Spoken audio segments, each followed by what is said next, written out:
Bonjour, bonjour, Mwana Musundi Diaka. Mwana Musundi,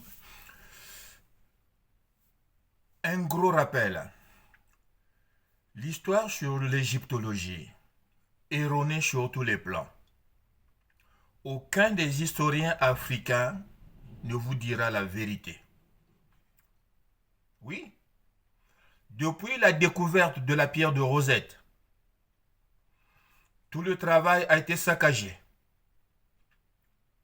C'est au dernier moment que un des occidentaux chercheurs ira étudier la langue éthiopienne pour venir faire le travail sur le reste de ce qui avait été détruit.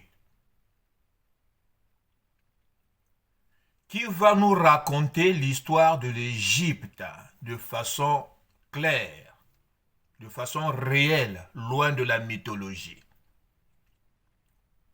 On nous abuse. Écoutez, écoutez, c'est quelqu'un que vous connaissez très bien, réputé comme un bon égyptologue, que vous applaudissez tout le temps. Écoutez.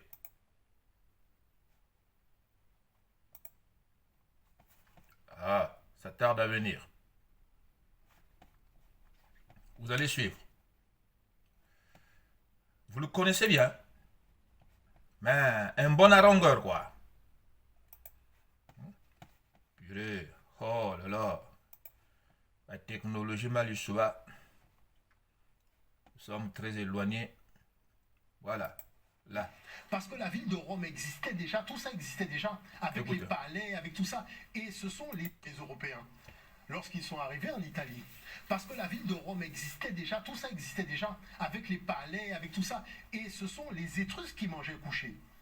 C'est-à-dire que quand on vous parle de ce peuple-là qui a inventé le latin, parce qu'ici, vous avez des gens, quand ils parlaient latin, ils ont l'impression qu'ils ont quitté le monde nègre pour évoluer vers le monde blanc, alors que des gens qui sont au Congo et qui parlent Kikongo, Chiluba, quand ils apprennent aux jeunes dans les facultés européennes à parler le latin, qu'est-ce qu'ils découvrent? En fait, ils parlent Kikongo. Et c'est pour ça que les linguistes même européens qui se sont penchés sur la question, ils ont reconnu, et c'est la génétique qui est venue trancher cette affaire, en montrant que, mais en fait, ils ne font pas partie de l'ADN des Indo-Européens, c'est un ADN de gens qui étaient déjà là. Mais qu'est-ce qui se...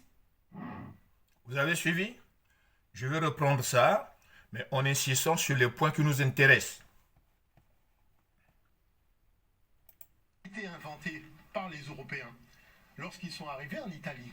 Parce que la ville de Rome existait déjà, tout ça existait déjà, avec les palais, avec tout ça. Et ce sont les Étrusques qui mangeaient couché. C'est-à-dire que quand on vous parle de ce peuple-là qui a inventé le latin, parce qu'ici, vous avez des gens, quand ils parlaient latin, ils ont l'impression qu'ils ont quitté le monde nègre pour évoluer vers le monde blanc, alors que des gens qui sont au Congo et qui parlent Kikongo, Chiluba, quand ils apprennent aux jeunes dans les facultés européennes à parler le latin, qu'est-ce qu'ils découvrent? En fait, ils parlent Kikongo. Quitter le monde nègre pour évoluer vers le monde blanc, alors que des gens qui sont au Congo et qui parlent Kikongo, Chiluba, quand ils apprennent aux jeunes dans les facultés européennes à parler le latin, qu'est-ce qu'ils découvrent? En fait, ils parlent Kikongo pour évoluer vers le monde blanc, alors que des gens qui sont au Congo et qui parlent Kikongo, Chiluba, quand ils apprennent aux jeunes dans les facultés européennes à parler le latin, qu'est-ce qu'ils découvrent? En fait, ils parlent Kikongo pour évoluer vers le monde blanc, alors que des gens qui sont au Congo et qui parlent Kikongo, Chiluba, quand ils apprennent aux jeunes dans les facultés européennes à parler le latin, qu'est-ce qu'ils découvrent? En fait, ils parlent Kikongo. Et c'est pour ça que les linguistes même européens qui se sont... Vous avez suivi? Vous avez entendu? Est-ce que vous avez entendu?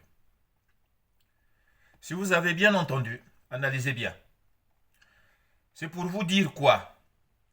C'est pour vous dire que ce type-là, il parle bien, très bien même, trop bien même. Il parle tellement bien que ceux qui le suivent s'accrochent plus à sa voix sans faire attention au contenu de sa voix. C'est la formule harangueuse chez nous, au Congo.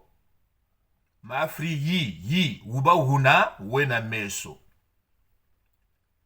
Donc, chez les Congos qui ne savent plus qu'ils le sont, on ne trompe que celui qui a, hein, celui qui voit. Parce qu'on lui met plein la vue pour le mystifier. Et s'il faisait travailler les oreilles pour écouter ce que la longueur dit, le démagogue serait vite démasqué. Pourquoi les grands historiens chamites ont du mal à parler du Congo? Pas Congo, mais Congo. Vous avez suivi la vidéo, cherchez les fautes par vous-même. Il y en a plein dedans. Il y en a plein dedans. J'ai un jour suivi les deux. Il y avait lui et le professeur Kovi. Lui, c'est Omotunde. Il parlait des civilisations. Il a parlé de l'Égypte. Oui, toutes ces connaissances-là ont fait des civilisations. Je lui ai posé la question. Mais quel est le nom de la toute première civilisation? Il a donné une réponse sans répondre. Au moment du repos, j'ai croisé le professeur Covid.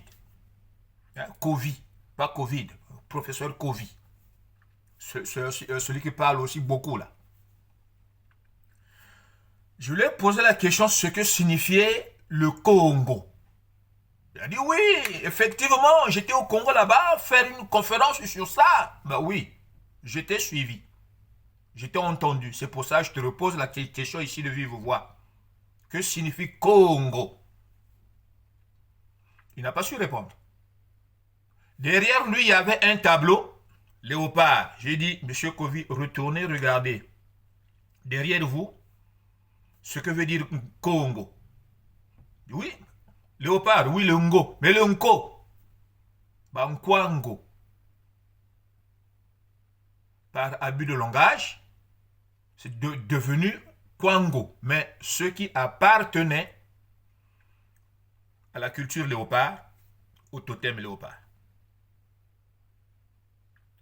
Heureusement qu'il y avait un jeune à côté de moi qui a approuvé. Si, Congo, c'est ça. Ah bon? Mais il a été faire une conférence sur le Congo. Ce que vous venez d'entendre là, on dit le Chiluba, le Kikongo. Oui, mais ça, ce ne sont que des variantes dialectiques d'une culture dont on ne veut pas donner le nom.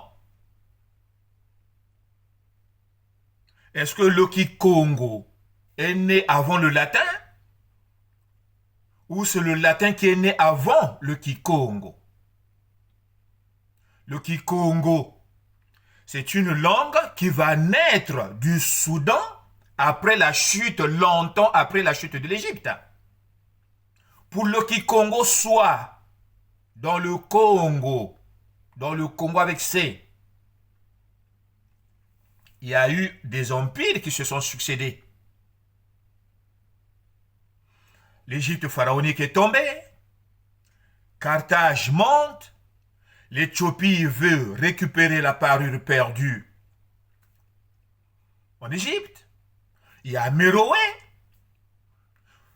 qui tombe, Soudan qui veut se relever.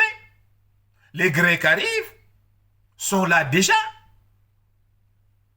Le Kikongo paraît après. Mais le latin existait déjà.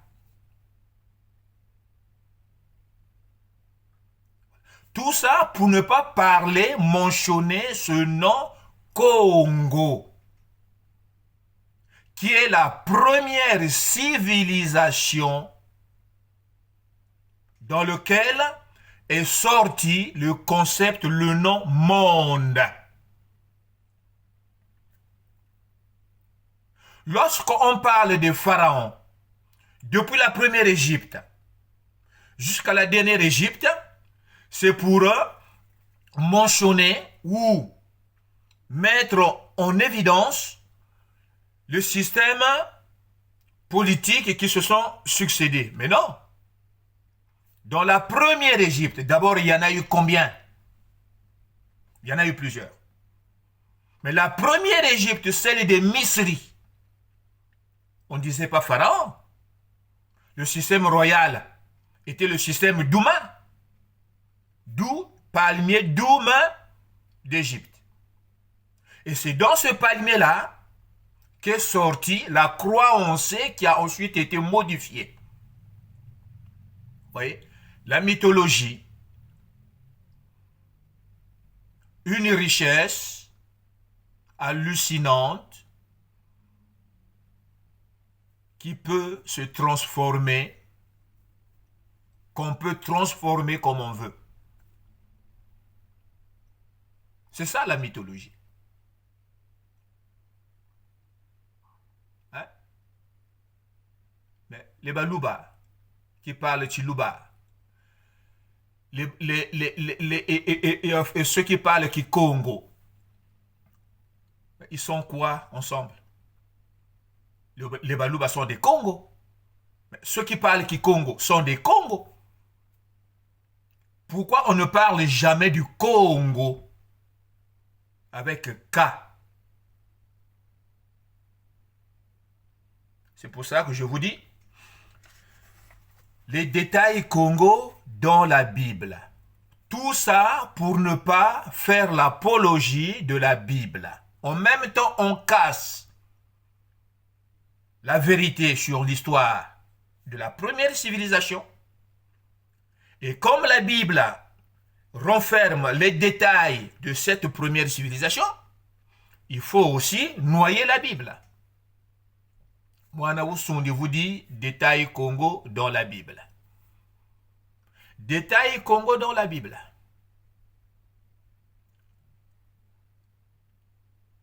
Pourquoi il n'y a pas d'historien africain qui va vous raconter l'histoire de façon exacte?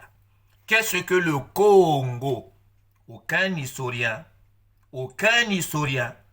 donne la définition exacte sur le Congo.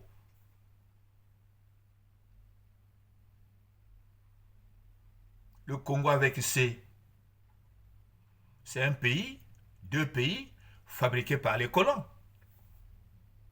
Mais eux, ils connaissaient l'histoire du Congo. C'est pas pour rien qu'ils ont enlevé le K pour remplacer C à la place.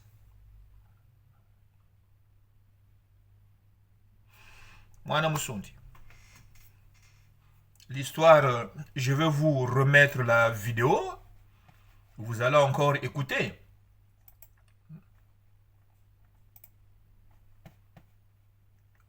Oh.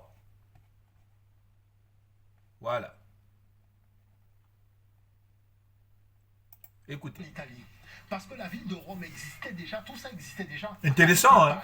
Avec tout ça. Très intéressant. Les Étrusques qui mangeaient couché. Intéressant, mais c'est-à-dire que quand on trop mythologique. Ce peuple-là qui a inventé le latin, parce qu'ici, vous avez des gens, quand ils parlaient latin, ils ont l'impression qu'ils ont quitté le monde nègre pour évoluer vers le monde blanc, alors que des gens qui sont au Congo et qui parlent Kikongo, Chiluba, quand ils apprennent aux jeunes dans les facultés européennes à parler le latin, qu'est-ce qu'ils découvrent? En fait, ils parlent Kikongo.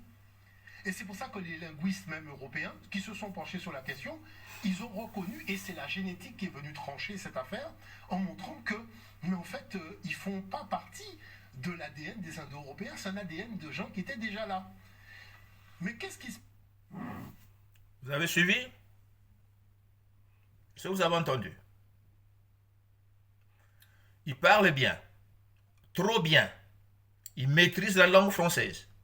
Mais dedans, c'est rempli de mythologie. Le latin était un idiome